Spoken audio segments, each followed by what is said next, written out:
in on measuring digital trade, ensuring that we have the effective methods for actually sizing up the opportunity of digital trade, and therefore having the evidence base for effective policymaking across ASEAN. Before we begin, I would like to conduct an acknowledgement of country. So this is an important part of the Australian reconciliation process with our Indigenous community. So I would like to acknowledge the Gadigal people of the Eora Nation, whose unceded lands I live and work on. I would also like to acknowledge the traditional custodians and their ancestors of the lands and water across Australia and ASEAN, where we conduct our business today. I'd also like to thank our colleagues at the Australia APEC Study Centre at RMIT. So this is Rachel Bennett, Hoa Tran, Kevin Ewan, Bonnie Rivendale, and Lynn Zakaria, who always manage to make sure that we're able to attend this virtually. So hats off to them. As well as my colleagues Faiza Salim and Sam Perks from Access Partnership, who have pulled together a really fruitful discussion that we're going to be having here today. And as well as acknowledge the Australian aid funding from the Australian Government, Department of Foreign Affairs and Trade for the ASEAN-Australia Digital Trade Centres Initiative. So as a quick housekeeping, this session will be recorded. It means that we're able to capture all of the insights from our experts here today, as well as the questions that policymakers are asking across ASEAN, and have this workshop recording as a resource going forward.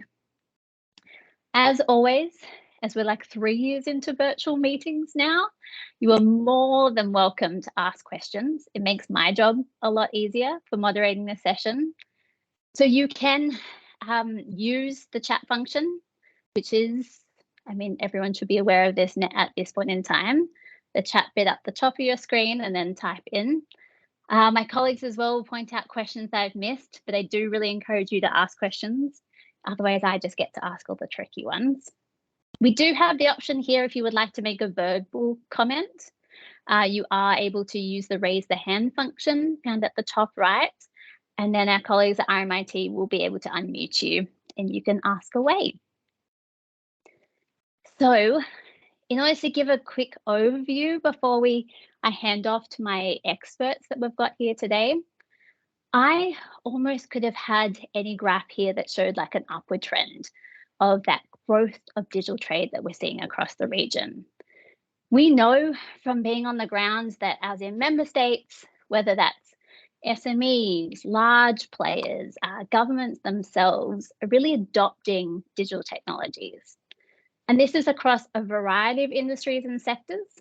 And this rapid digitalization and this forced shift to digital has really transformed trade and created new digital trade opportunities. Although we've got these increased opportunities across the board, we also know that policymakers across ASEAN face challenges. It's that intangible nature of digital services that makes it really hard. As well as the laws and regulations governing data flows and numerous other policies and practices that are put in place that may unintentionally be constraining digital trade. But in order to be able to mitigate these challenges, we need to actually have a comprehensive understanding of the scale and the scope of digital trade. And this measurement piece is difficult too.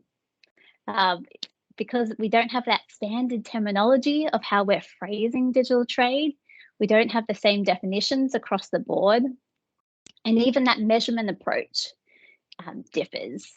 And this is all plus capacity or knowledge understanding gaps that we have. This is all constraining or preventing us having an accurate estimation of that size and the importance of digital trade. So, and as we're exiting from the pandemic and really like taking advantage of that accelerated economic recovery, this is the opportune time to come together to assess the digital trade opportunity in the region. So we're able to inform our future plans and strategies from a solid quantitative evidence base. So today we've got 3 experts here today. And we're going to be examining some of the international best practices and approaches that we have to defining and measuring digital trade. We'll assess some of the progress that's been made from an international standpoint in terms of measuring it. And then we're going to explore some ways in which ASEAN member states could actually really implement these approaches. How do we operationalize this for the region? So I'm joined by Antonella, who's the head of trade and business statistics at the trade statistics section of the OECD's Statistics and Data Directorate, as well as Daniel, who's an economist statistician at the UN Conference of Trade and Development, and Joseph, who's a senior statistician at the Asian Development Bank's Economic Research and Regional Cooperation Department. I'm first going to hand off to Antonella, who's really going to be walking us through what is digital trade, what are some of those key concepts that we're seeing, as well as the definitions, and how we should be approaching this from a measurement framework perspective. So Antonella, it's all yours.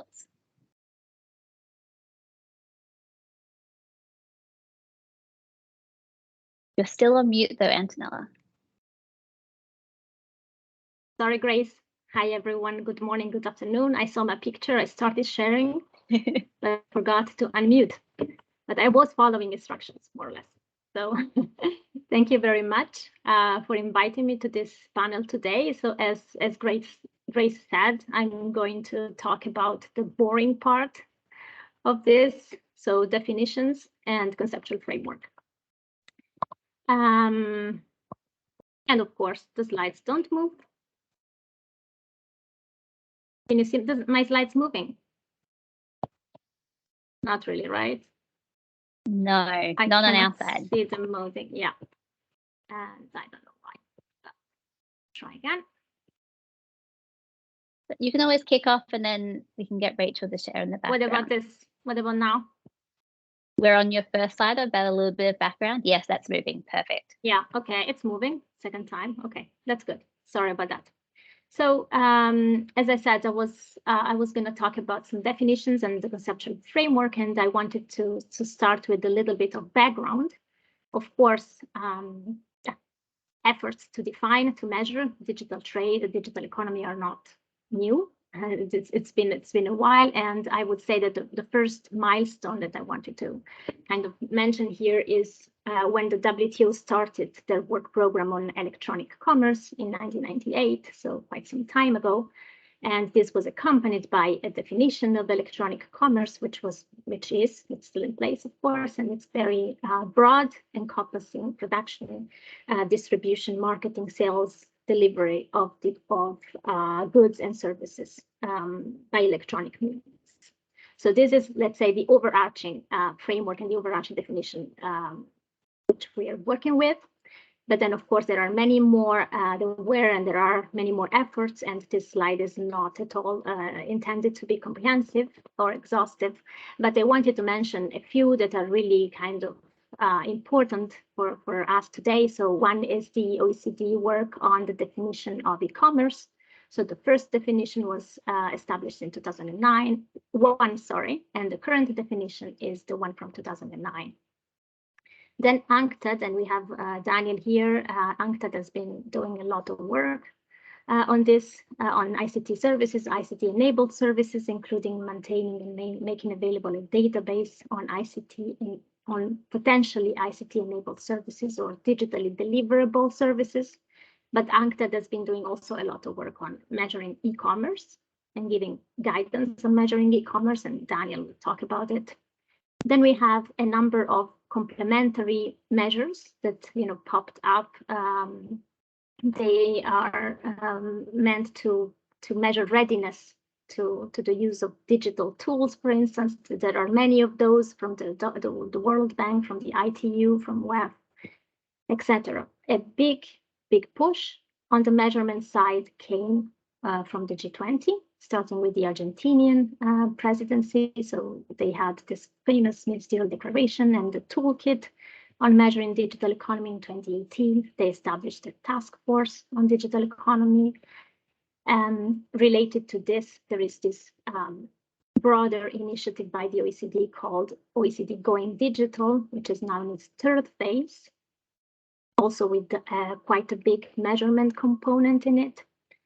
And all this, based on all this and more, in 2019, we published the first edition of the handbook on measuring digital trade, which was joint work by OECD, WTO, and IMF. So with this handbook, we put forward the first statistical definition for digital trade, which is based on the nature of the transaction, not on products or activities. We established a conceptual framework for the measurement, and it provided some initial compilation guidance for countries to start providing some numbers on digital trade transactions. So it doesn't mean that with the 2019 handbook work is done. Far from that. We're actually working on a revision of the handbook, but the basic principles are still in place. We are not going to change them, and I'm going to present some of them today. So if I had to basically summarize the current handbook, the 2019 handbook, in one slide, I would say that two main messages are coming out of this book.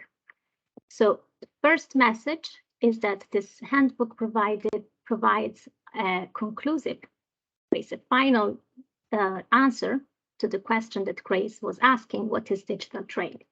So we have a definition: digital trade is all international trade, which is digitally ordered and or digitally delivered. So this definition has been, well, first of all, built, as I said, on previous work, so it doesn't come out of nowhere. Also has been subject to extensive consultations with statisticians, policymakers. So now it is widely accepted as the definition of digital trade. And we're not going to change it, so that's important to stress. Also, the second main takeaway from the first handbook is that digital trade transactions are included in existing trade statistics. So they are a subset of trade statistics. So this means that when we talk about measuring digital trade, what we mean is actually making digital trade visible within our existing statistics. This also means that we follow, our accounting principles for measuring digital trade are the same accounting principles that we use to measure trade in general, meaning balance of payments principles, trade statistics principle, national accounts, which is the overarching, of course, basic framework.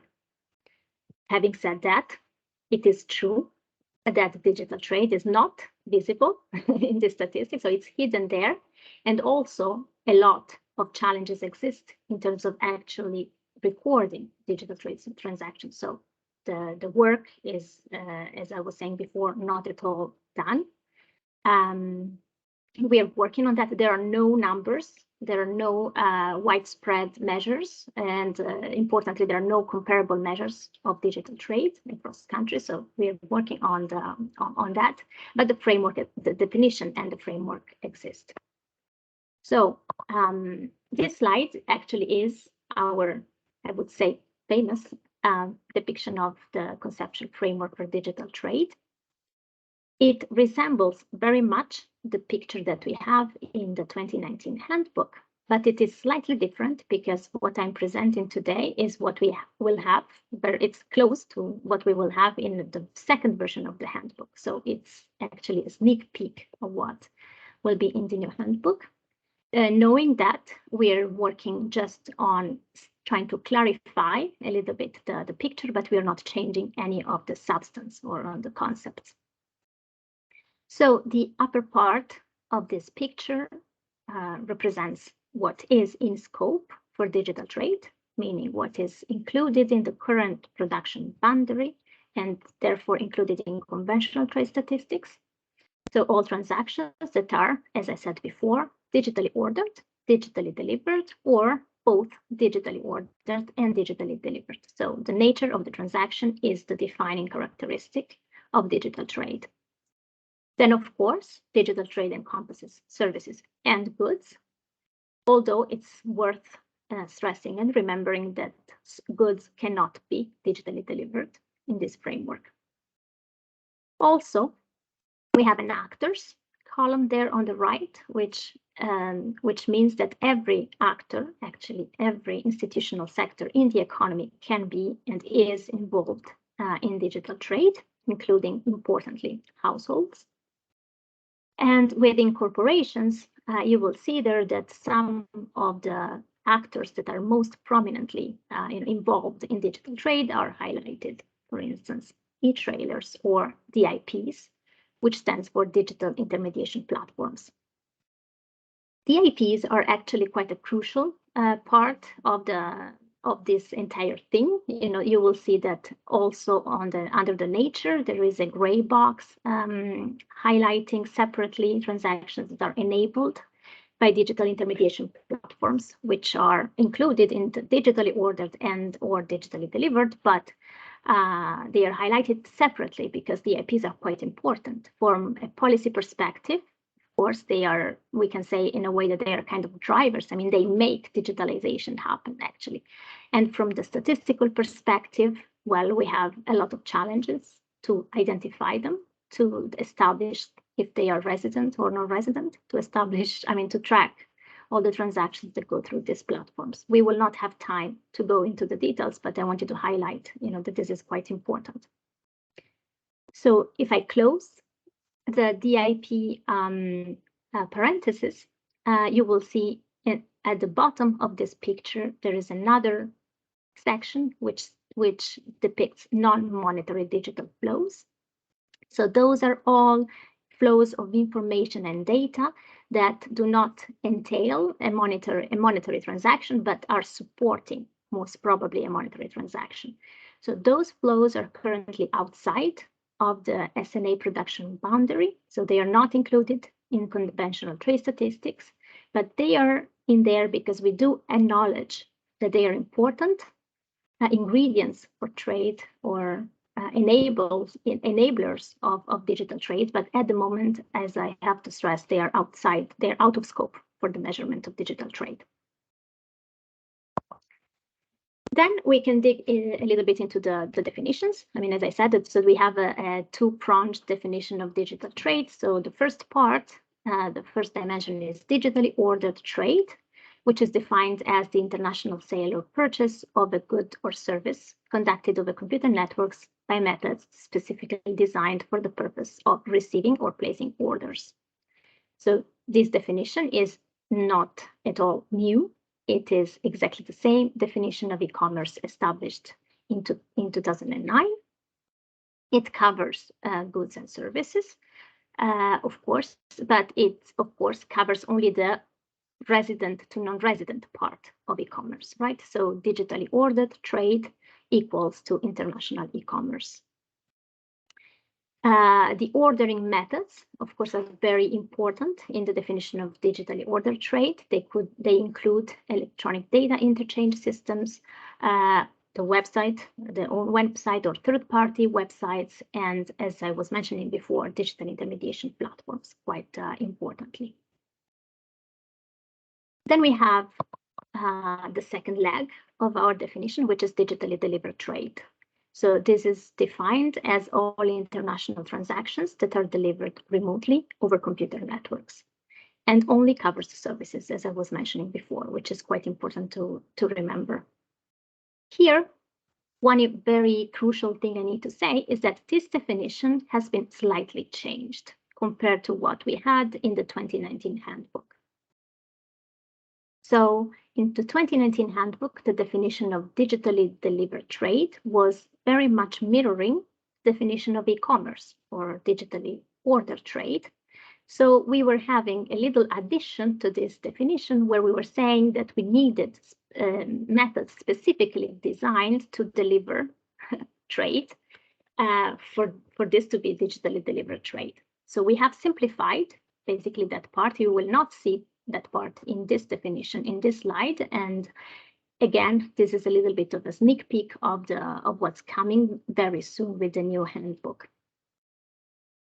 This simplification of the definition means that we do not, but basically avoids interpretation issues around what is specifically designed to deliver trade. Is it email excluded or included? Is Zoom included or excluded, and things like that.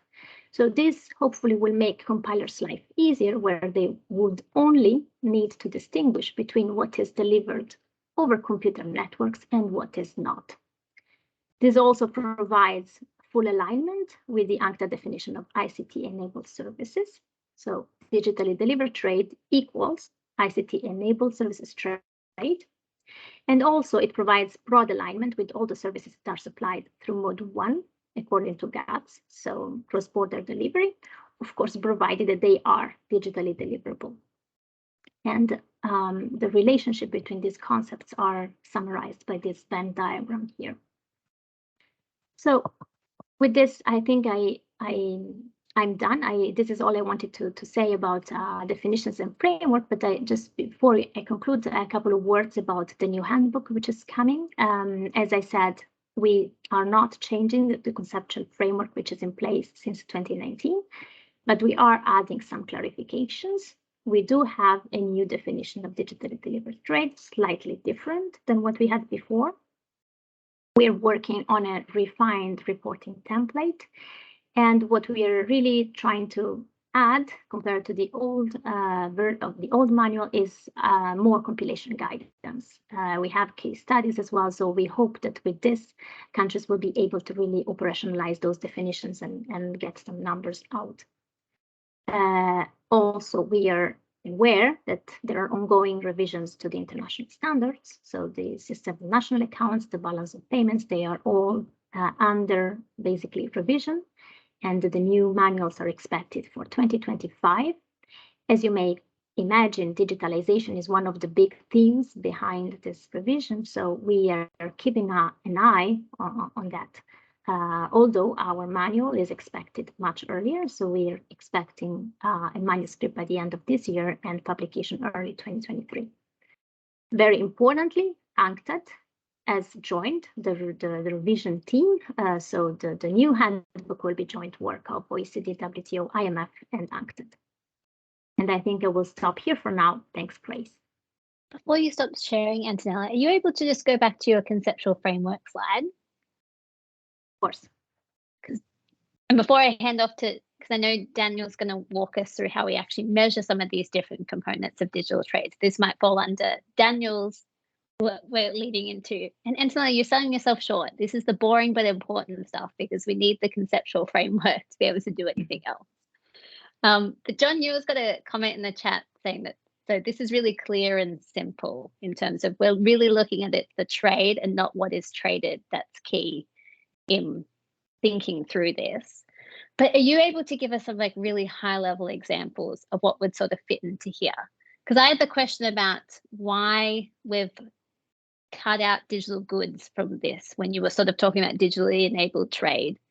So in terms of me being like, okay, there's an ebook or like a song that I'm listening to on Spotify for those types of digitally ordered services, but also they're digitally delivered. Where do they fit in this framework? Yes, of course. So in terms of goods, when we talk about digitally ordered trade, goods, we're talking about everything which is ordered online, basically. So we're talking about e-commerce as we understand it, as per definition, but of course we are talking about the resident to non-resident part. So we're talking myself ordering any type of good. So it doesn't have to be ICT good. It can be shoes, of course, clothes, anything from outside the country of residence. Food that I'm ordering, or and it has to be outside the country of residence. So it's not like it's be outside domestic e-commerce. Okay. No, of course, if I'm ordering food, most probably I'm ordering food from, in my own country. But if I am traveling to the US, if I'm a traveler to the US, and if I'm ordering food in the US, I am a non-resident of the US. So this expenditure will be trade. Okay, so this is the goods part. So all goods that are digitally ordered, they enter in digital trade. In terms of services, same. So everything that's digitally ordered is trade. So the part where I order food will contain, this transaction of ordering dinner will include some good, which is my dinner, will include also some services, which is the platform, which is basically allowing me to order this food, right? So this part, which is something that's relatively small but crucial and important, is actually a service, is a digital intermediation service. So that would be a digital ordered and digitally delivered services. of course, we will have as well all the Netflix and shop and all the other basically music and Spotify that we, well, YouTube is a different thing, but everything for which we have an economic transaction subscription that would be, of course, be included in digitally ordered and digitally delivered trade, but also, I don't know, a course that I take online that would be digitally delivered service, including medical services, I know, consultation online, and so on and so forth. Provided that's really helpful, provided that it is resident to non-residents, if we're talking about international trade, of course. Excellent. That's really helpful, I think, in terms of walking through the Daniel, and maybe this is again in Daniel's part or jurisdiction of how we're splitting this up. But you noted that this non-monetary digital flows is not currently captured, and a lot of this, you're working towards being able to make this digital trade visible, so we are able to then have that evidence-based policy making. Do we have is this still looking at these digital flows that are non-monetary being part of this conceptual framework of how we're viewing digital trade? Yes and no. For the moment, as I said, this is out of scope in the sense that anything that is basically produced in the economy can be traded. Until the moment where we don't have, this flows in production or in our basic, accounts and system of national accounts, this will not be counted in trade. But whenever these flows transform themselves into a service, of course, they are in scope and they are included. If they transform themselves, I mean, I use this I think it conveys the message into an advertising service, for instance, or into something else which is exchanged, in exchange for money, then yes, that would be covered, and it would be, under some labeling of some type of service. Okay. So thank you very much, Antonella. We'll keep coming back to this. This is really helpful. I just wanted to capture a few of those practical examples before we move on to Daniel and how we can actually measure some of these different components of digital trade. So Daniel, you can pretend that you're currently seeing your picture here, and this is your yes, that you can start sharing your slides and walking us through some of the how we can actually operationalize this.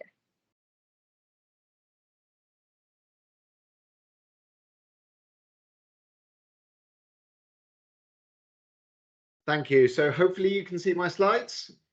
I can. And you disappeared, so I couldn't unmute myself, but I've managed that now, so that's good. So thank you, Grace. So I'm here to talk about the handbook again that we've just heard about, but about how we can move from the framework to practice. Because as well as the framework and those definitions that we've just looked at, a really big part of, especially the revised handbook, as Antonella mentioned, will be practical guidance and experiences of countries on actually trying to put some of this framework into practice, measure digital trade. So, and my slides are moving, so that's good. So I should say from the outset that I won't be able to cover all possible sources and possible methods that you could use to measure all parts of the digital trade framework. We don't have enough time for that here. We will be organising various capacity building and training courses that follow up on the handbook once it's out, and they will likely last a week at a time. So we have a few minutes rather than a week to go into this. But first I'll talk about an important aspect or an important source that we can use, which is using business ICT services to measure digitally ordered trade. So as Antonella mentioned, digitally ordered trade is by definition, the definitions are aligned so that digitally ordered trade is equal to cross-border e-commerce. And an important benefit of making that alignment is that it means that that we can build on existing sources of e-commerce statistics, because there are some of those out there. Indeed, quite a number of countries out there have conducted business ICT surveys, which are one source for those statistics, or similar e-commerce surveys, which are slightly more focused versions of business ICT surveys. In the last 12 years, in the last 10 years, I should say, although actually most of those countries are conducting those surveys annually, actually, so it's much more timely data than once per decade. And those surveys have long been used to measure the percentage of businesses making sales via e-commerce. So there's already information on businesses conducting e-commerce being gathered out there. As you can see in the first two bars of my chart there, including in most of the ASEAN countries. Now, these surveys are increasingly being used in some countries to ask businesses about their income from e-commerce sales, and that can be done either in a monetary value or as a percentage of sales revenue, and we'll look at that in a minute.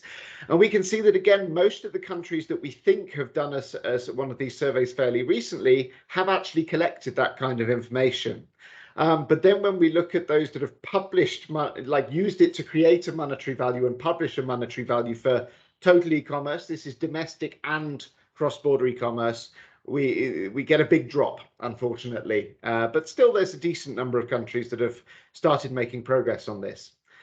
Now, also, some countries request further breakdowns of this income from e-commerce based on the transactors involved. So this is quite a well-known breakdown based on, is it B2C, business to consumer e-commerce, B2B, business to business e-commerce, etc., or the types of online sales channels being used. So that might be whether they're selling through their own site or through an e-marketplace, for example. And crucially, a fairly common breakdown is whether the customer was in the same country as the seller or abroad. And it's that breakdown which gives us this information on cross-border e-commerce. And it has to be said that several ASEAN countries are really among the leaders in this area. As you can see, there are several ASEAN countries that have published not only the monetary value of e-commerce, but the cross-border split of it as well. And at this point, I'll just mention that there are other sources that could be useful to measure cross-border e-commerce. This includes business activity surveys, which actually several other ASEAN countries are using to produce figures. And also customs data, for example, which is used extensively in China. Now, Grace, you asked earlier on, about how do we actually operationalize this for the region. So this goes into a bit of detail, but I thought it was quite interesting. What are we really talking about, not in abstract terms, but on survey forms? And this example comes from the Departments of Statistics in Malaysia and demonstrates probably the most common approach to gathering this information, which is to ask respondents to either give the monetary amount of the money that they made from e-commerce, or to ask for that as a percentage of their total income, which is also collected on the same form. So that's line 4.2.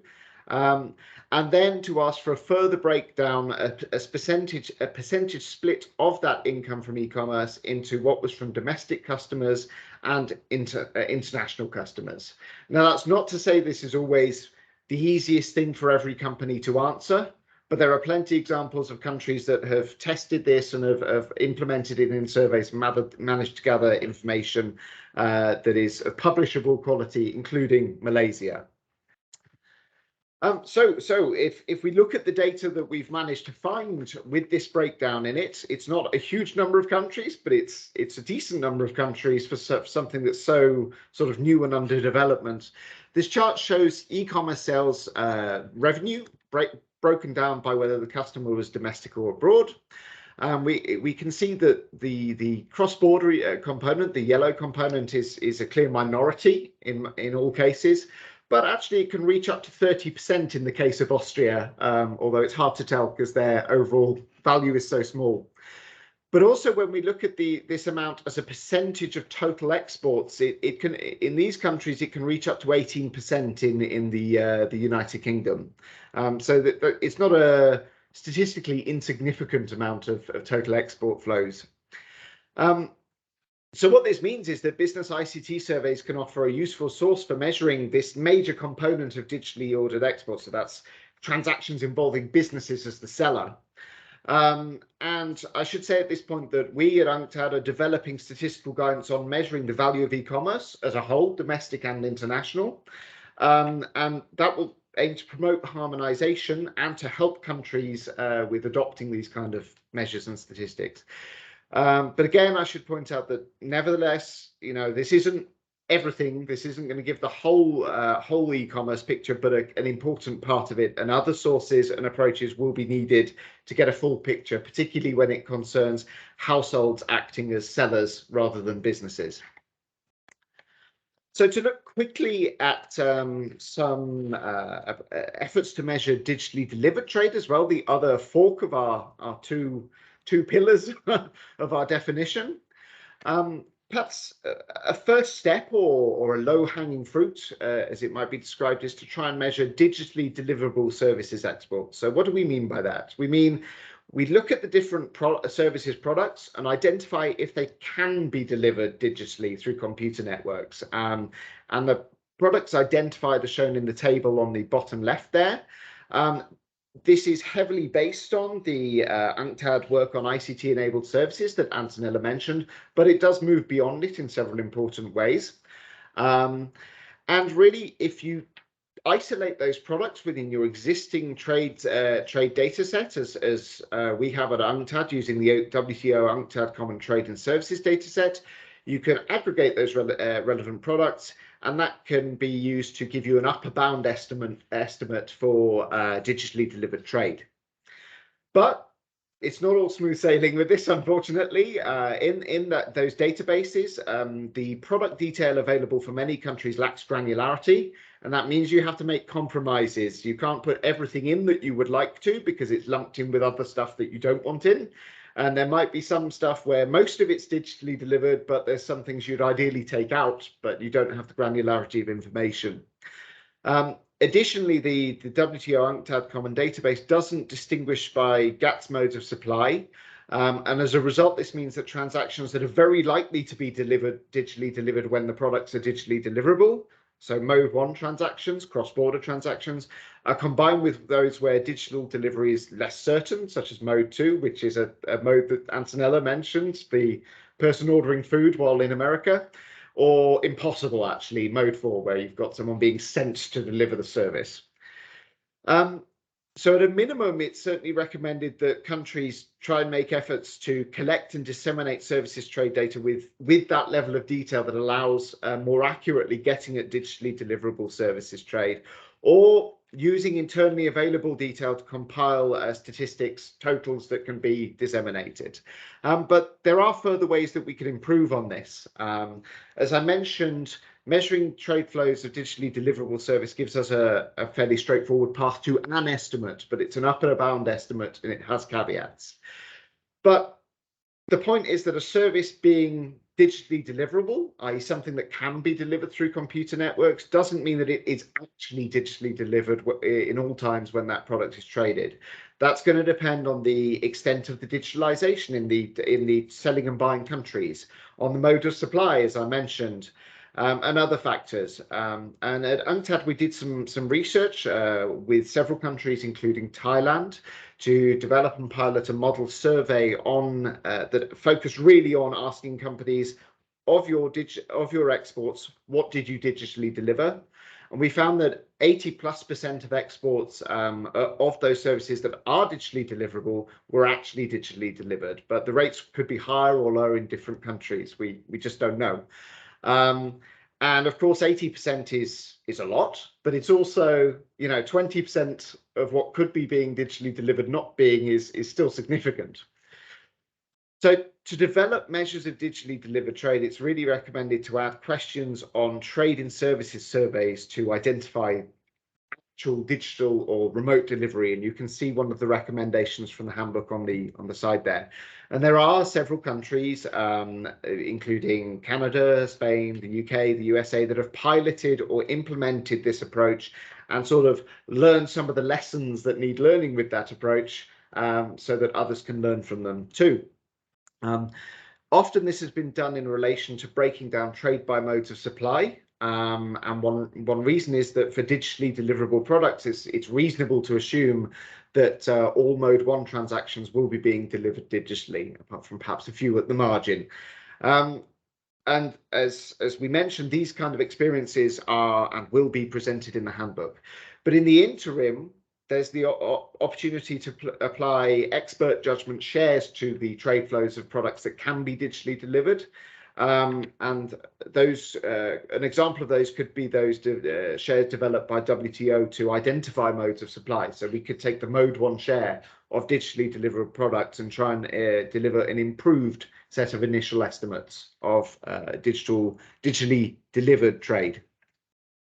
So just a few takeaways at the end of this, or both our presentations really. One is that the handbook exists and it provides a conceptual framework for measuring digital trade, and we do hope that it will be used and adopted and continue to grow. As noted in the handbook, and as I've just mentioned, business ICT services can be a useful source for measuring a key component of digitally ordered trade, that involving businesses as sellers. But one frustration is that although many countries conduct these surveys, fewer have gathered and even fewer have published data on the value of e-commerce in monetary terms, and yet fewer still on the value of cross-border e-commerce that we need in this framework to measure digitally ordered trade. And I mentioned that at UNCTAD we're developing guidance to support countries to develop those statistics. On the digitally delivered side, again, encourage countries to gather and publish and make available more data on at this product level so that we can aggregate digitally deliverable products, but also to take the step of adding questions to trade surveys to delineate those digitally delivered or remotely delivered services, and thereby be able to populate really the essential elements of the trade framework, digital trade framework. Thank you. Thanks, Daniel. So before I hand off to ADB to sort of run through like operationalizing this for the region, are you able to just give us a high level overview of the GATS modes that you ran through there? In like layman terms? The GATS modes that you sort of referenced in terms of mode 1 through to mode 4 and like how that's difficult to capture when they're all together. So you just to clarify what the modes are, you mean? So yes. Yeah, this is a good test. So mode 1 is cross-border supply, where you have a supplier in one country supplying to a customer in another country, physically in that other country. Mode 2 is the example Antonella gave earlier, where someone might go on holiday or go away to business to another country and consume digitally delivered services there within the bounds of the same country. And the issue there is that because they're in the bounds of the same country, there's less certainty that you don't have that distance guaranteed between the supplier and the consumer, and it's less sure that they'll be consuming a product that, by digital delivery when they're in the same economic territory, with exceptions for products that are purely digital like Netflix, you know. Mode 3 is the one I always forget, and which is subsidiaries set up by companies from one country in another country to deliver services, or well, to trade basically. And then finally, mode 4 is the case where you might have a company in one country with a customer in another country, and they actually send a person from their home base, if you will, to go and deliver those services to the customers. So while it is possible, I guess, that you could be sending someone to sit in the same country and deliver services via Zoom or whatever, you probably wouldn't bother. So in those cases, we can assume that those are being delivered by people going, and therefore are not digital trade. Okay. Hopefully that answered the question. Really yes, that's really helpful, I think, in terms of for laymen and then for like policymakers across the region too, in understanding so we've got this conceptual framework, and then we've got these other ways of looking at it, and how does that come together when we're measuring. I should say that the handbook has a proper table that gives a better explanation of the modes of supply than I just did. Oh, I quite like yours. That was nice and high level and savvy. This is the bits and pieces that people remember. And then in terms of some of the survey work that's being done, and we might come back to this as part of the discussion too, in terms of, yes, we've got best practice in terms of some of these ICT business surveys. I really want to hone in both in terms of it's clear that the handbook does and will continue to provide guidance on, like, as in the questions that government should be asking. But that point about then, all right, so you've got some surveys in place, but we're really seeing that lack of like gathering the information together. Is there a step there where we're just not getting buy-in from businesses? And then that next step in terms of the publication. Do you have any quick bits before we sort of move on to Joseph of what's that bit there that we need to sort of hone in on the best practice? So I think there's two cases. There's a case where you've got a country that has recently done a business ICT survey, and they didn't include questions on the value of e-commerce.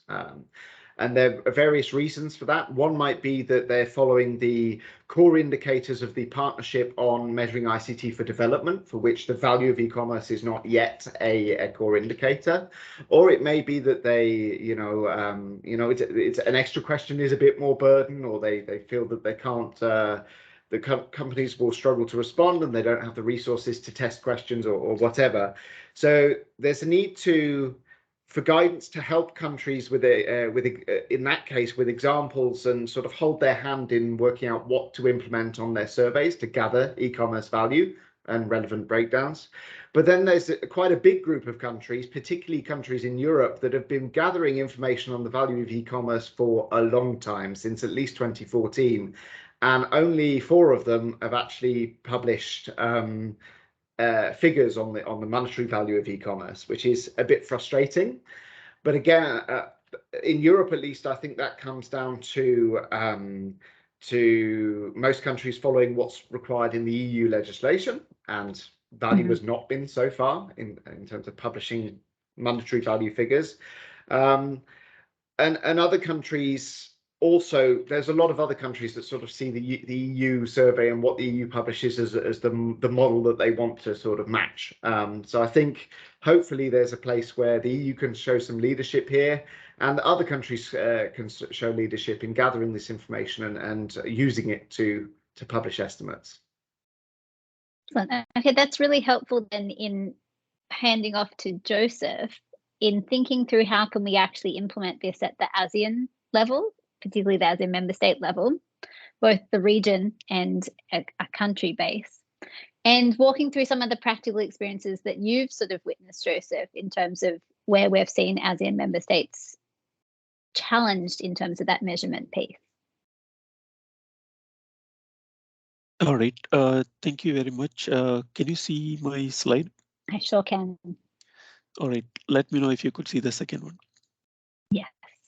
All right, thank you very much for the opportunity to discuss some of the challenges faced by ASEAN economies, and then some of the experiences we went through as a regional development bank in implementing various statistical concepts and methods and so on. My colleagues here already went through the conceptual framework, the methodology, and the scope and the boundaries and so on. I would like to just touch on 2 specific items which I believe Antonella alluded to. Speaking of the system of national accounts as a framework and gross domestic product GDP as a concept. There are some misconceptions in some quarters, specifically with policymakers and decision makers about these 2 the SNA framework as well as the GDP concept, in that they think that this framework and the concept does not adequately cover digital trade or digital economy. Well, to the extent the digital trade or digital economy produce value, economically productive activities that produce value. These will be captured in this framework and also the GDP concept, if indeed these are properly compiled. Yes. So, right. So just to reiterate that point to the practitioners in this region, policymakers in this region, because they seem to think that digital trade is not adequately covered by this framework as well as the concept. Thank you. Moving on. So why is it a challenge in this region to capture or calculate digital trade and statistic related to digital trade? As has already been alluded to by my colleagues, we are confounded by conceptual issues, and we do have handbooks, not only that is developed by OECD but and other organizations. But the challenge is how to implement, how to, like, the understanding of these concepts and then implementation of these concepts. So again, I just for reasons of confidentiality, I will not be naming any countries, but what countries have done is adopt these concepts to the point where it is convenient to implement. Right. So and there may be other issues related to implementation that could be related to what they wanted to see rather than what they should be measuring. Right. So these results in data gaps.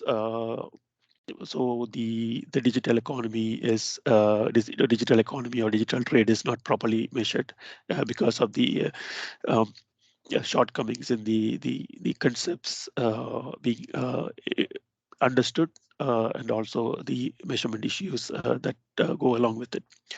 Now, the other issue is data localization, where the necessary the required data may be out there, but they are not being shared. They are various legislations that protect data confidentiality, or for various reasons, the data sources or data custodians are not willing to share data. Again, we are also discussing with various authorities on how this issue can be resolved and then data can be shared and integrated. When it comes to the region itself, obviously, when you look at different countries, there are various differences in the systems, methodologies implemented, the conceptual understanding, the understanding of the concepts, and so on. Also, because of the various differences in the countries in the the understanding of the concepts, the implementation of the measures, and so on, it is very hard. It's a quite a challenge to come up with a more a regionally integrated measure of digital trade, and then that leads to the various the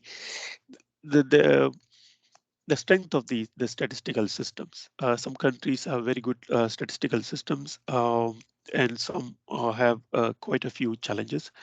And because of that too, the collection of data, the implementation of the measures that need to be taken to not only collect the data but also to measure, the collect, compile, and produce statistics. That's quite a challenge. The last one I wouldn't explain too much, but I hope it is understood. The quality of governance plays a big role in how well statistics are produced. Quality statistics are produced in these in this region. Um, a country with a high quality of governance tends to produce high quality statistics, and that goes for digital trade as well. And you can draw your own inference from what I just said. Moving forward. Okay. Now, why should ASEAN should look forward to producing more robust estimates for digital trade. Now, various publications have shown, including publications by Asian Development Bank, which at least 3 of our publications, not only on digital trade, but also on digital economy, we have shown that digital trade and digital economy as a share of this region's GDP has been growing quite rapidly over the last several years, and especially in the last few years. So certainly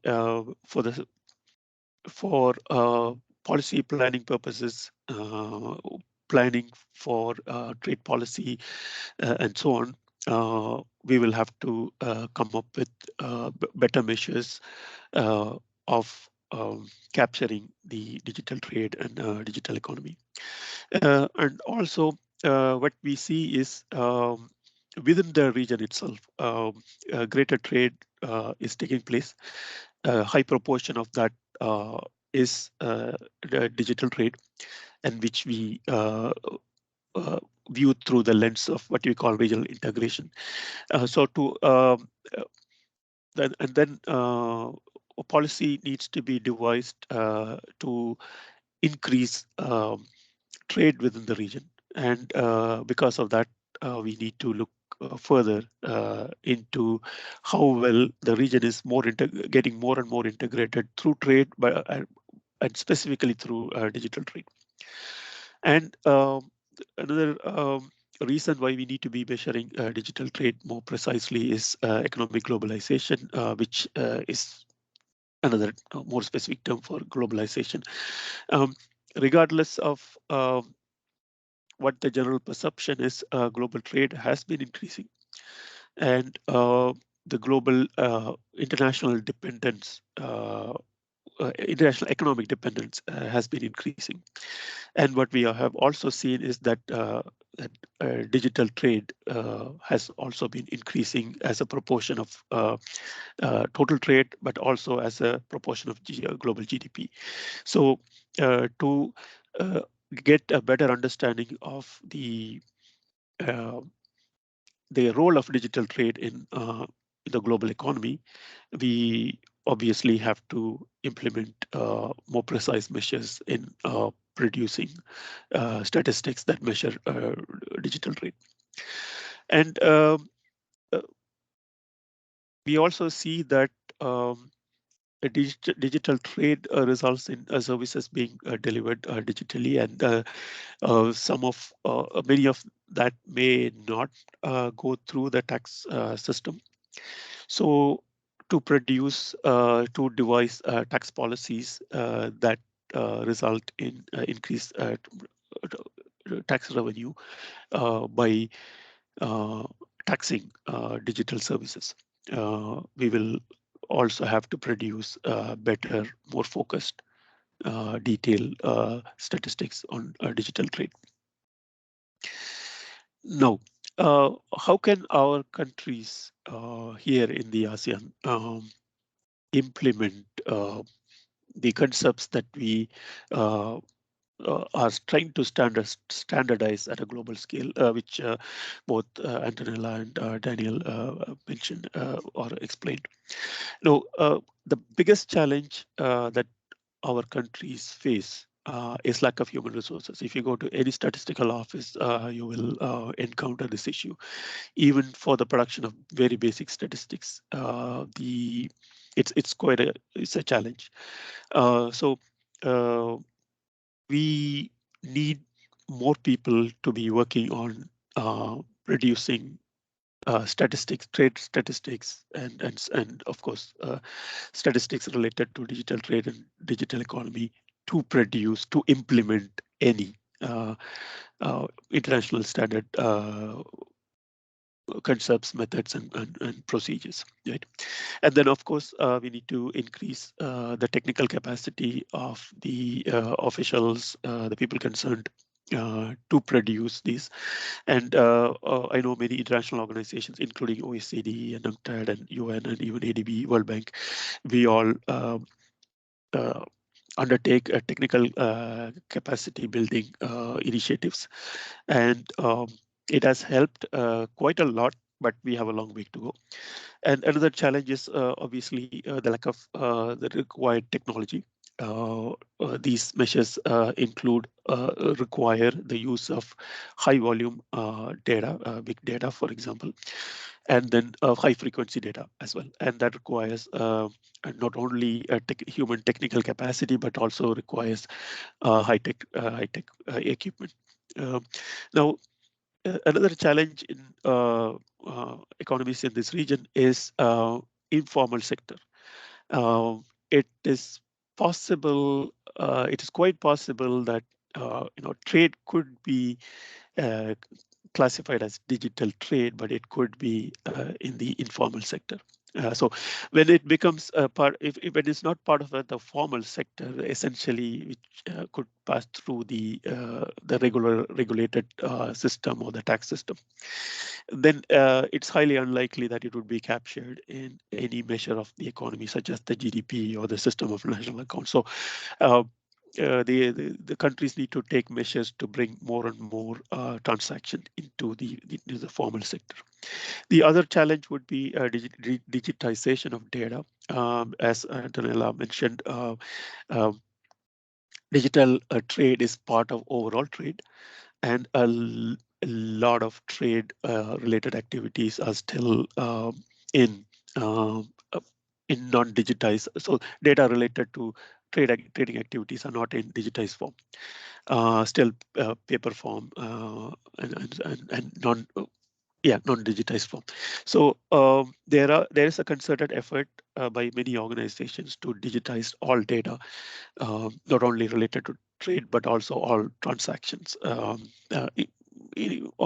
all records, including, let's say, municipal records, tax records, health records, and so on. So that will help quite a bit. However, our countries require further assistance from not only not only by the countries, the governments, but also by international organizations to digitize all data. Right? And we need to integrate all relevant data to get a better understanding of the role of digital trade in the economy. As I mentioned earlier, data holdings tend to be highly localized, and not only from country to country, but also within various segments of an economy, or various sectors or various regions of the country. So efforts need to be undertaken to integrate various data holdings so that we get a better understanding of the digital trade as well as the digital economy. And then generally speaking, the statistical systems of all these countries, most of these countries have to be strengthened further, simply because they lack the authority to gather the necessary data. So strengthening the statistical system means starting with the overarching statistical legislation, which should give the statistical system the authority to collect, compile necessary statistics, or even access data that is available with another entity or organization, whether it's public or private.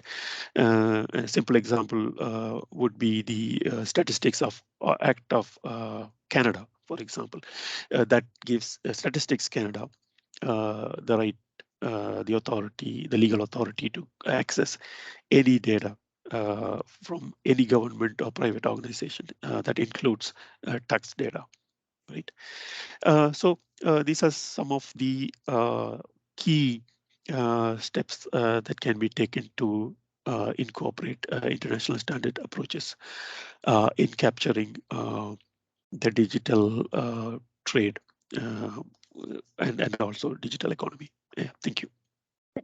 Thanks, Joseph. That's a really helpful, both nuanced picture of the challenges that we're seeing across ASEAN member states, as well as looking towards how that really practical part of operationalizing that, because I think that's, and this is something that all countries really struggle with. It'd be like excellent, best practice, we've got the guidance there, but what are the next steps I need to take? And so I think calling out some of those capacity challenges that we see across the region, and particularly on that digitalisation point, is really helpful. And thinking through then, okay, well, what else do we need to do here?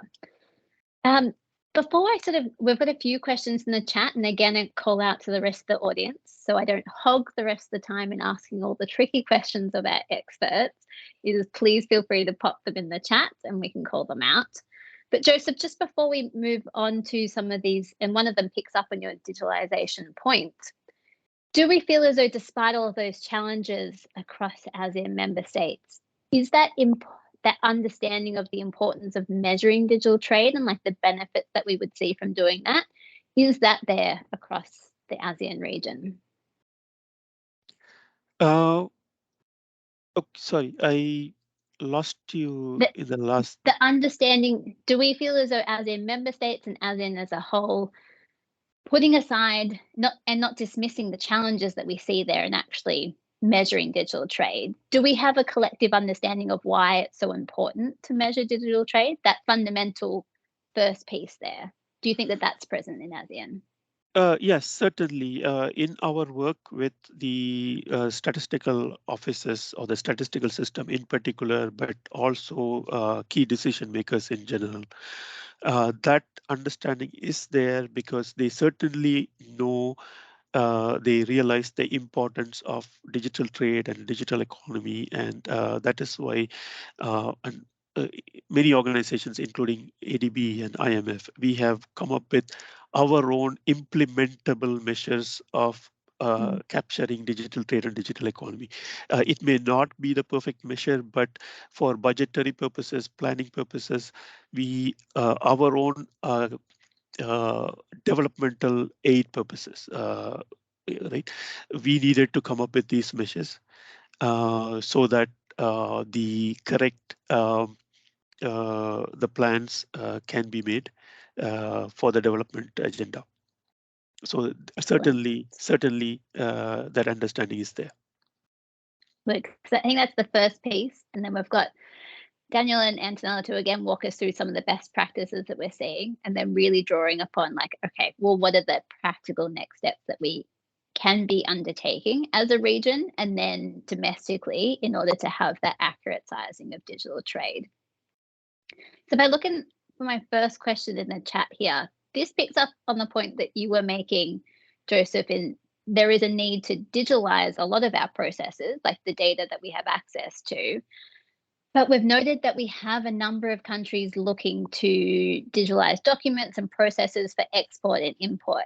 So Daniel or Antonella, is there plans then for that digitally delivered category that we're seeing in terms of measuring that volume and value of digital and electronic export import documents? Are we able to bring some of these practical considerations that countries are rolling out with then the measurement of digital trade? Anyone can go first. Maybe I can start, Dana, if you want. So if I understand correctly, the question is about digital export and import declarations, right? If I saw it correctly in the, so this is not related to trade. I mean, is not what we want to measure in terms of measuring trade in goods and services. So the fact that, of course, exports and imports need to be recorded somehow. So they need, I mean, export and import declarations are needed, I mean, by customs, you know, to record these things doesn't mean that we record the declaration themselves in trade. I mean, we record the products that are traded, the value of the products, the value and volume of the products that are traded. So regardless of the fact that the export or import declarations are digital or paper, it doesn't matter. It's not covered in what we want to measure in terms of trade, right, in goods and services.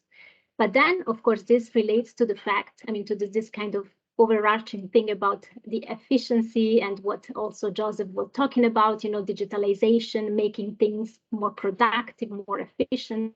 You know, you have a custom system which is super efficient, which is able to, you know, digitize this documentation, probably you will have more exports, more imports. I don't know, it's possible. But itself, I mean, themselves, the declarations would not be considered in trade, in trade of goods and services, which is what we are talking about. This is, let's say, the short answer, if I understand correctly the question. Thanks. And I think we might be able to unmute Pankaj to clarify, but before we sort of do that, we've got a few questions on what else can be captured there. So do we have access to data on the value specifically from digital platforms within the overall picture of digital trade? And a specific question too on, are we capturing like cryptocurrency exchanges as part of digital trade or financial exchanges? So Daniel, this almost might be to you in terms of how we can, how are we actually measuring these pieces of digital trade?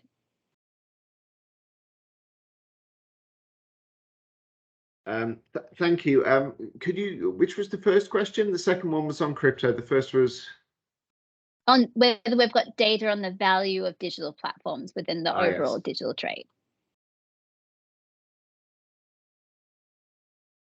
Okay, so to take the digital platforms point first, it's within the handbook and within the framework, digital intermediary platforms, which is digital platforms, are specifically addressed and separately addressed. And the idea of gathering data from them directly is considered. There's a whole chapter in the handbook that deals with some of those issues. To say, do we already have a pot of data on all the platforms that we can just sort of open and know everything that's going on? Not yet. Wouldn't that be lovely? But there are examples of countries and also of regional organizations such as Eurostat that have managed to successfully complete negotiations with some of the big platforms and get information reported by them. So that's a sort of example that we can learn from and build on. But we're not at the point where all the platforms are feeding their business information into a central pot for us to just analyze yet, unfortunately. On cryptocurrency, crypto transactions, well, it's a complicated area, let's put it that way. I mean, there's certainly a lot of work ongoing in the wider scope of the national accounts and the trade manual, balance of payments manuals, about measuring flows of crypto transactions. What I will say is that most crypto transactions or cryptocurrency transactions are financial flows and therefore not of direct relevance to measuring goods and services trade. Now, there are some types of crypto products that you can squint at and say, hey, that looks like a digital version of a good or a work of art or something. But to be honest, the sort of thinking about how they should be handled and treated is still ongoing. And until other frameworks and people far more expert in how these things work than us have drawn their conclusions, how they fit or will fit into the framework is an open question, and we acknowledge that in the handbook. But I would say, and my advice to countries would not be to get tied up on the fact that we don't know how to measure and put NFTs in our framework when there's plenty of other stuff to be getting on with that will give us far more useful economic information with which to manage our trade and our economies. And if I may just quickly pick up and build on what Antonella was saying, there are examples. So you wouldn't add up all the digital trade, digital customs declarations and count that as digital trade. But there are examples of countries with digitalized systems for managing customs declarations that ask for relevant information on those digital declarations and use them to produce statistics related to digital trade. And some of those examples are covered in the handbook. And would that point to, Daniel, what you were talking about in terms of it's not just some of those ICT business surveys that we're seeing, it's some of these other sources that we need to be across? Yes, exactly. And so in terms of like then next steps as well, then is there, you've called out, isn't it, doesn't just have to be, okay, well, are we counting all of our crypto exchanges or how do we do that? What are some of the things that we can be doing now then? the things that we can be counting. Sorry, I lost you for a second there, but was that addressed to me or? Well, anyone, is in like yourself or Antonella or even Joseph, of what we're seeing in the region? Like, is in what are the first things that ASEAN member states could be counting then? That some of the easy tick box exercises in having an understanding of the scale and the scope and the speed of digital trade.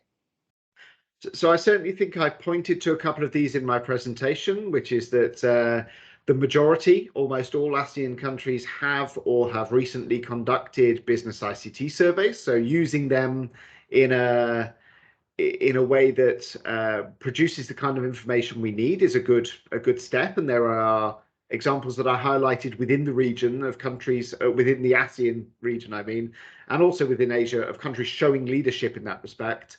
And also the issue of providing detail in the existing trade sources to allow sort of those statistics on digitally deliverable services that I mentioned to be accurately estimated. But also, if you have that accurate breakdown by product, you can then start applying things like the estimated share of mode 1 and things to try and finesse your estimates as a first step before while it takes time basically to implement new questions on the trade survey. So as a stopgap, if you will. Grace, may I add on this? Joseph is. Oh, yeah, please. No, because sorry, you wanted to, well, just quickly, I wanted to follow up on what Dan said, but also, I mean, recalling something that Joseph said before, meaning countries tend to adopt, let's say, the regulations or the frameworks up to a certain point, or if it's convenient for them, right? So this is something quite important. I mean, it can be negative or positive, but let's take it in the positive way, right? So you start from things that are important to you, right? You are a logistics hub. You are a goods trader. Okay, maybe you're interested in e-commerce, and the goods, let's say, part of e-commerce. You want to, you may have most probably more advanced already statistical infrastructure to capture trading goods. As Dana was saying, maybe you have already, customs declarations which are digitized. You already have a lot of information. You can more easily, build on that and produce more refined measures of international e-commerce. Are you a services exporter? Are you specialized in finance? I don't know, you would start, I think each country has their own priority in terms of, sectors that are important to them from a policy perspective. So you would certainly start from there. And it's more likely that you have a lot of information on those sectors, on those aspects or on those sectors of the economy already, if they are important to you. So what Daniel said, yes, if you apply it to the to the sectors or the activities where you're interested in, that would be the good way to start. Sorry to interrupt. No, that's really helpful. And it is always like, as in identifying what the priorities are across the board and being able to start with what you already have. So Joseph, do you want to add on anything to this as to what you're sort of seeing across the region in terms of how we can actually operationalize this next step? Yeah, it actually comes down to, in many cases, the willingness of the government. Right? So especially when it comes to trade and services, there is a lot of record, a lot of administrative data that the government can have access to, even if it is privately held. It is just not in their priority to access the information or go through the legal steps necessary to access the information and then compile the statistics. If they can shut down a website, they can easily access the data related to the website, right? So I'll stop at that. And we've had some of these questions come through the chat in terms of looking at like crypto exchanges or some of these next steps. And I hear you on, we should be starting with what we prioritize or what we sort of already know. But one thing that I think we haven't really touched on across the board here is how we should be viewing some of these emerging technologies in terms of conceptualizing digital trade. So whether we're looking at blockchain or artificial intelligence or Internet of Things or 3D printing, and how this is really changing digital trade as we know it, how do we think through this, and how do we make sure that we're measuring and capturing this important part of trade? Daniel, you've muted, so I assume you want to pop up first. No, not at all. I was going to try and interrupt after the last speaker to say something else, but I mean, what one has to remember that the existing trade statistics we have in the frameworks are basically agnostic about the underlying technology. So we're kind of moving a bit away from that by saying we're going to focus on those trade flows underlined by digital means of ordering and means of delivery. And of course, some aspects of that might involve using AI or other technologies you mentioned. I mean, you can gather information on anything you want, right? But it's more effort, and there's no magic way to sort of suddenly know everyone who's using 3D printing or whatever, or using AI technologies in their business, other than asking them. So, I mean, I hate to harp on about business ICT surveys, but they do. As well as being used to measure e-commerce and the value of e-commerce, it's common for them to ask companies about whether they're using AI and how they're using AI, or using 3D printing or other business digital technologies. But in terms of and you can of course look at correlations between that, which basically is a sign of how digitalized a firm is and whether they're engaging in e-commerce or cross-border digital trade. But in terms of actually, you know, relating that directly to the trade value, or saying, okay, this is the AI enabled bit of trade. Well, I guess you could do that, but that's certainly further down the road than where we are now. No, that's helpful too in terms of. I actually quite like coming back to a business ICT survey. If that's the first really practical step of like making sure that the pieces that we already have in place are working, and sort of going that extra step in first capturing sort of what we would prioritize and putting focus and emphasis on, that's a really good practical step for any country to operationalize. Before I then force you to answer that question, did you want to add on in terms of what Joseph and Antonella were sort of saying, and how we can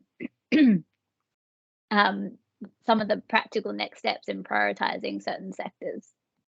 And I think a practical next step is or a thing that could be helpful, at least as a next step, is for policy users to actually start articulating their need for this information to national statistics organizations. I mean, it does happen that there are cases where NSOs say, hey, we'd like to measure this, and they go ahead and do it.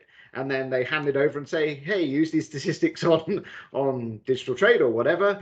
But for the most part, it's a policy-driven conversation. So it's up to policymakers to say, we really need this information, and these are our priorities, and we're willing to work with you in the national statistics organizations to address some of the resource constraints that were mentioned earlier on, and to enable us to get this information that we have a policy need for. So there's a need for that use case to be made, or business case to be made. That's a good point. Then, sorry. Oh, go ahead, Joseph.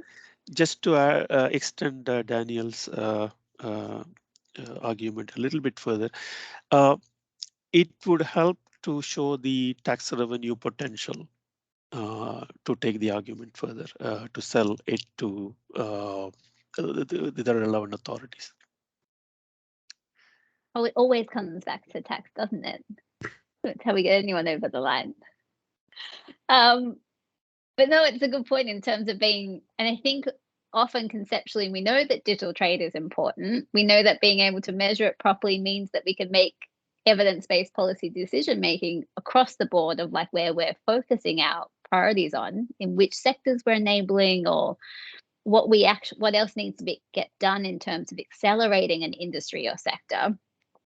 But then in terms of these conversations, if it's a policy-driven conversation, is this measurement, who are we missing as part of this measurement conversation?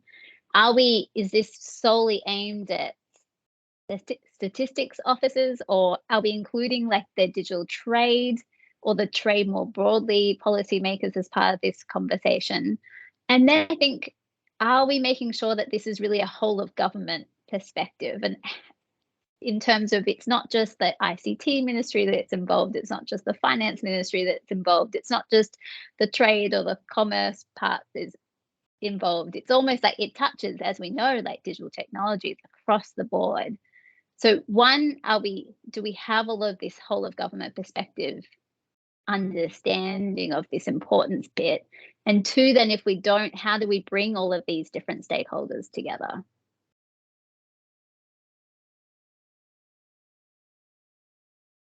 And that would be like, I'm almost going to go as a round robin as we sort of think through that.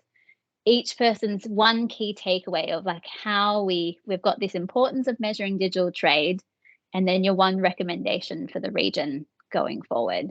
So Antonella, can I start with you? Yes, of course you can. This is a very tough question to ask statisticians, to be honest. But I mean, I don't think we need to raise awareness I mean, I don't know, this is my personal impression, but I think the spotlight is very much on this already. I mean, it's not that we have to explain why it is important. Maybe we have to explain, as Joseph was saying, that we need more resources to produce the information, because we have to collect something more than what we already have, and what we already have many times is not enough already for like standard, as Joseph was saying, standard measures of trade or economy. I mean, if I wanted to really give one recommendation, I would repeat what I said before, starting from what each country considers as a priority. I mean, measuring everything is of course a lot.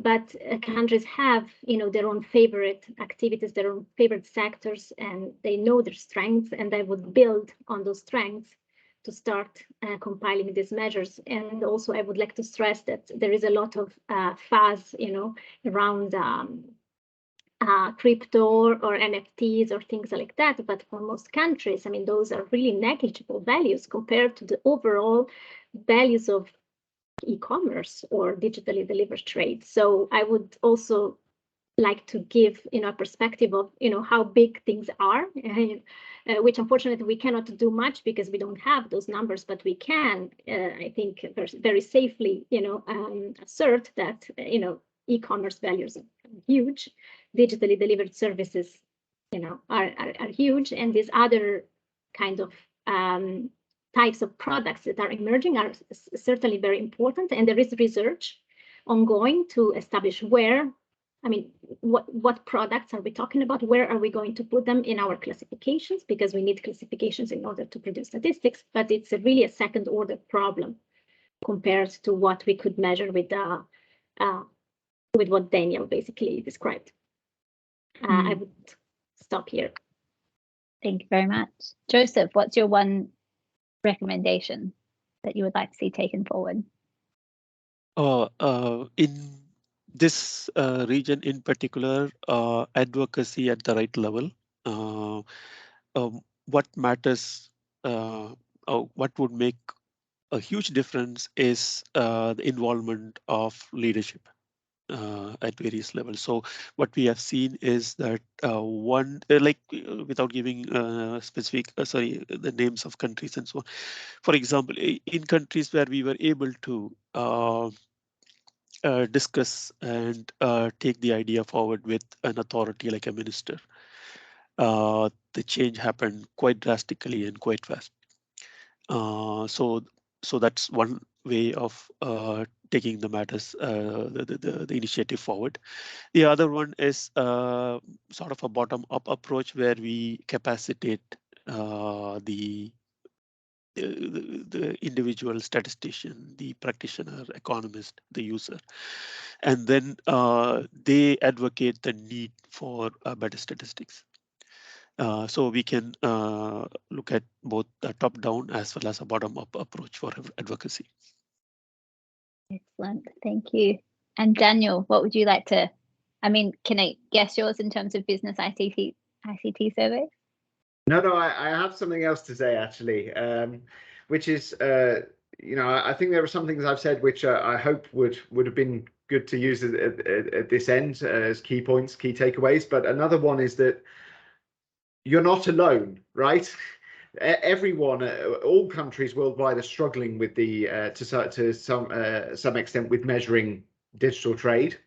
But also you're not alone in the sense that there are various international organizations, including those here, but also more widely, that have capacity building and technical assistance as a key part of their mandate. So at UNCTAD, we have that. We do provide support to countries with efforts to measure e-commerce and the digital economy, and that is tailored to the needs of the different countries. And we very much welcome contact to discuss what we can do.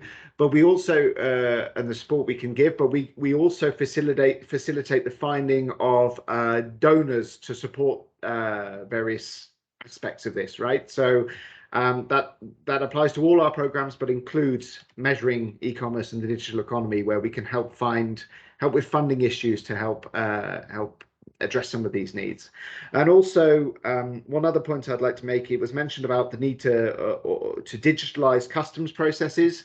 There is a large team here at UNCTAD that works on supporting countries with that. So again, that's another area where we can provide technical assistance. So you're not alone. Reach out to us and let's have a conversation about the support you need. Excellent. I love that, Daniel, ending on a positive note, because I think as these discussions are always really helpful in both identifying the opportunities in terms of this and creating that greater awareness, but also in terms of, yes, pointing out challenges, but really noting every time we sort of bring any region together or collection of countries, that the same challenges and issues that we're facing on a domestic level are often, like I said, everyone's got learnings to share, and that you really are not alone. So thank you again to Antonella, Daniel, and Joseph for sharing their insights, both from like a really broad conceptual framework of how we should be defining digital trade, and then through to the how of like measuring our different components of digital trade, and then bringing it home for the region in terms of, all right, well, what are some of the next steps we can be taking on both a domestic setting as well as across the region in making sure that we're able to operationalize this. So I think we've got a lot of practical undertakings here. And so I would give a big round of applause to our experts for walking us through this and providing a really great overview and understanding of the importance of measuring digital trade. So thank you very much for joining us, and we're just on the 90-minute mark. Thank you.